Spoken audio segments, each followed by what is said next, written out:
Salut à tous. Donc maintenant on va faire une vidéo pour réfuter cette croyance comme quoi que le Coran a été parfaitement préservé, que le Coran n'a jamais été changé.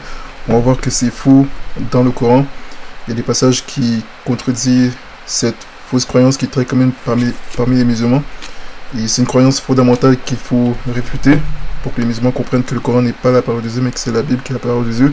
Et en même temps ça va réfuter ce mensonge comme quoi que la Bible a été falsifiée. C'est pas un mensonge qui est basé sur le Coran. Nulle part le Coran dit que la Bible a été falsifiée, mais c'est un mensonge qui a été inventé pour donner une fausse crédibilité au Coran, puisque le Coran n'a aucune crédibilité. Donc, on va lire la sourate 15, au verset 9. On va commencer par lire ce verset où ça dit « En vérité, c'est nous qui avons fait descendre le Coran, et c'est nous qui en sommes gardiens. » Donc ça, c'est un passage sur lequel les musulmans vont se baser pour croire que Allah a préservé le Coran jusqu'à aujourd'hui. On va voir que c'est faux après ça. Et si on va dans la sourate 18 et qu'on lit au verset 27, il dit « Et récite ce qui t'a été révélé du livre de ton Seigneur. Nul ne peut changer ses paroles et tu ne trouveras en dehors de lui aucun refuge. » Donc ça, c'est un autre passage sur lequel les musulmans vont se baser pour croire que le Coran n'a jamais été changé. Il est resté le même. Après ça, si on va dans la sourate 5 par exemple, et qu'on lit au verset 46, parce que voilà, tous les passages qu'on lit dans le Coran qui parlent de la Torah et de l'évangile, c'est toujours que le Coran confirme la Torah et l'évangile, et donc ça fait de l'auteur du Coran un menteur, puisque la Torah et l'évangile contredisent le Coran, et il n'y a rien dans le Coran qui confirme la Torah et l'évangile, puisque l'évangile dit que Jésus est le Fils de Dieu, et le Coran dit que Jésus n'est pas fils de Dieu, donc le Coran ne confirme pas l'évangile. Donc au verset 46, il dit « Et nous avons envoyé après eux Jésus, fils de Marie, pour confirmer ce qu'il y avait dans la Torah avant lui, et nous lui avons donné l'évangile où il y a guide et lumière pour confirmer ce qu'il y avait dans la Torah avant lui, et un guide et une exhortation pour les pieux. Que les gens de l'évangile jugent d'après ce qu'Allah y a fait descendre, ceux qui ne jugent pas d'après ce qu'Allah a fait descendre, ceux-là sont les pervers. » Donc, voilà, ça dit que les chrétiens doivent juger le Coran d'après l'évangile. Et donc, quand les chrétiens jugent le Coran d'après l'évangile, eh bien, l'évangile réfute le Coran. Et le Coran est trouvé menteur. Après ça, si on va au verset 67, il est dit, si on lit d'abord au verset 66, il dit « S'ils avaient appliqué la Torah et l'évangile, et ce qui est descendu sur eux de la part de leur Seigneur, ils auraient certainement joui de ce qui est au-dessus d'eux, et de ce qui est sous leurs pieds. Il y a parmi eux un groupe qui agit avec droiture, mais pour beaucoup d'entre eux, comme est mauvais ce qu'ils font.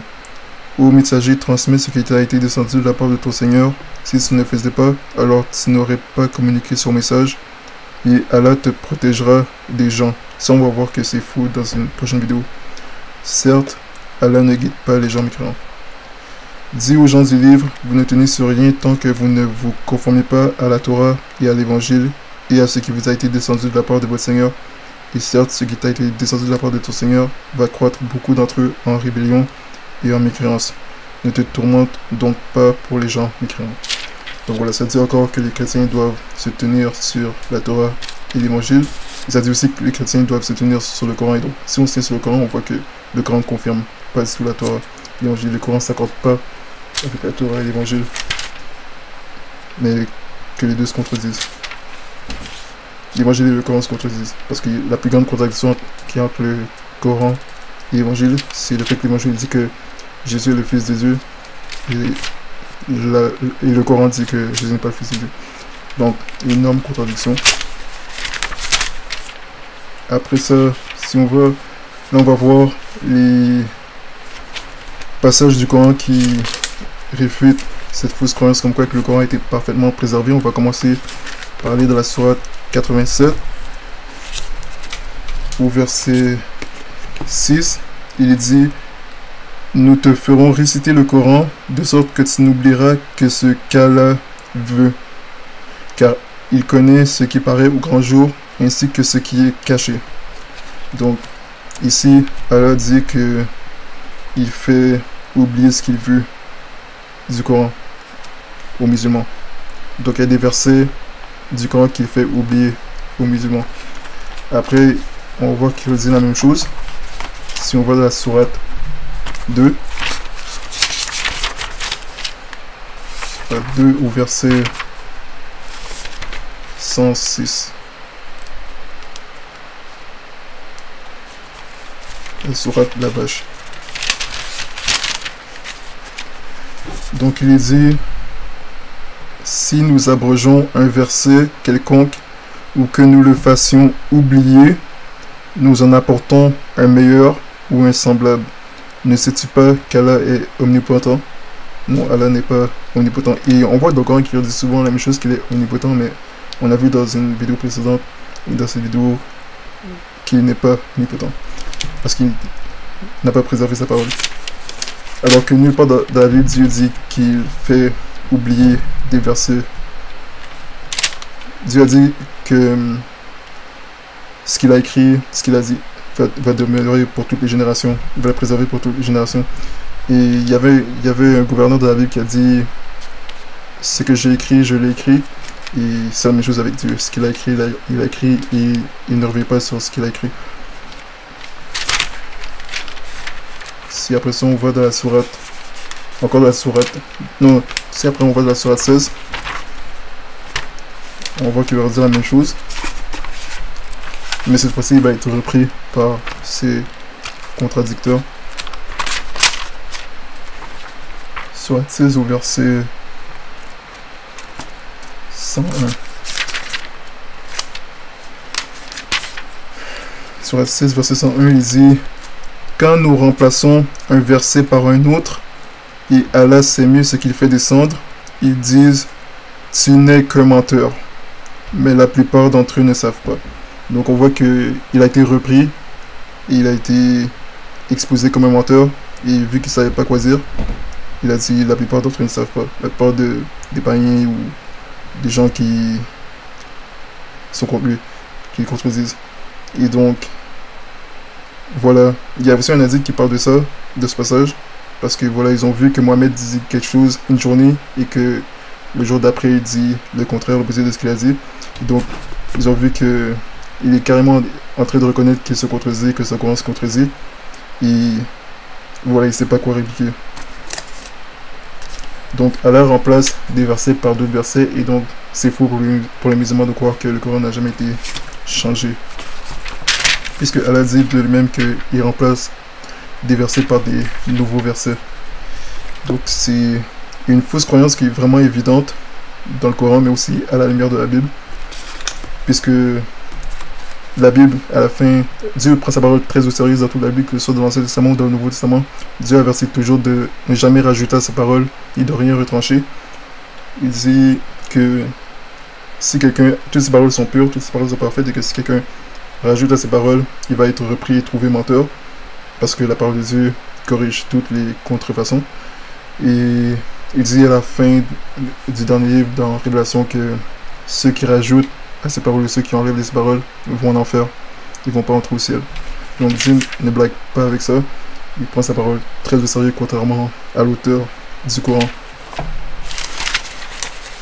Parce que déjà là, quand les musulmans se font dire que Allah a fait descendre la Torah et l'évangile, mais qu'après il a permis que la Torah et l'évangile soient falsifiés, mais qu'il a décidé mais que le Coran qu'il avait descendu, ça il va préserver pour toujours, mais il perd déjà toute crédibilité parce qu'il montre déjà qu'il ne prend pas sa parole au sérieux.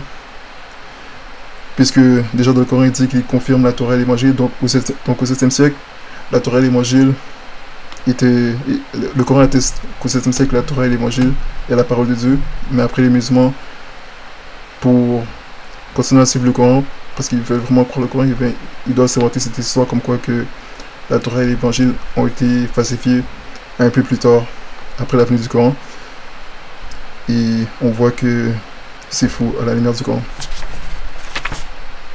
Après ça, si on voit encore dans un autre passage qui va encore nous montrer que c'est le Coran qui est falsifié, corrompu et modifié, comme on a vu dans les deux derniers passages que Allah modifie son Coran, et donc c'est pas la Bible qui a été modifiée, mais le Coran. Si on va dans la sourate 15, au verset 91. Non, oui, au verset 91, il est dit: ceux qui ont fait du Coran des fractions diverses pour créer des doutes, par ton Seigneur, nous les interrogerons tous sur ce qu'ils œuvraient. Donc, le Coran dit ici qu'il y a des gens qui ont fait du Coran des fractions diverses. Ça veut dire qu'ils ont brisé le Coran, qui ont fait des fissures, qui ont déchiqueté le Coran, qui ont... Bon, j'ai vu beaucoup de versets de ce passage. Il y a un autre passage qui dit qu'ils ont morcelé le Coran, qui l'ont brisé en morceaux. Voilà un autre passage qui montre que le Coran n'est pas indestructible, incorruptible et qui n'a jamais été altéré. C'est fou à la lumière de ce verset, Sourate 16, verset 91. Et à la lumière des autres versets qu'on a vus, on voit que c'est une fausse croyance, qui est une croyance fondamentale des musulmans et qui prouve que le Coran n'est pas là pour le dire encore. Donc, je crois qu'on a fait le tour. Si après ça, on va dans la sourate 2... Non, ok, non, non, on a fait le tour. Donc, ça va être tout pour cette vidéo. Je crois que cette fois-ci, c'est assez clair. Donc, j'espère que les musulmans qui regardent cette vidéo vont comprendre que c'est la Bible qui est la vraie parole de Dieu et qu'ils doivent se trouver une Bible et commencer à lire la Bible en particulier le Nouveau Testament pour comprendre que Dieu n'a jamais envoyé Mohammed et que les prophètes par excellence en qui ils doivent placer leur foi pour aller au paradis et être sauvés, c'est Jésus. Et donc dans la prochaine vidéo, on va réfuter encore cette fausse croyance comme quoi que Dieu a envoyé Mohammed comme dernier prophète. On va voir que Dieu n'a pas envoyé. On va aller dans la Bible, mais aussi dans le Coran, parce que le Coran nous montre un passage clair dans le Coran que Allah n'a pas envoyé Mohammed. Et aussi on va aller dans la hadith qui prouve aussi que Allah n'a pas envoyé Mohammed. Donc voilà pour cette vidéo. Donc si vous avez des questions, n'hésitez pas à laisser des commentaires. Moi je vous dis soyez bénis et à bientôt.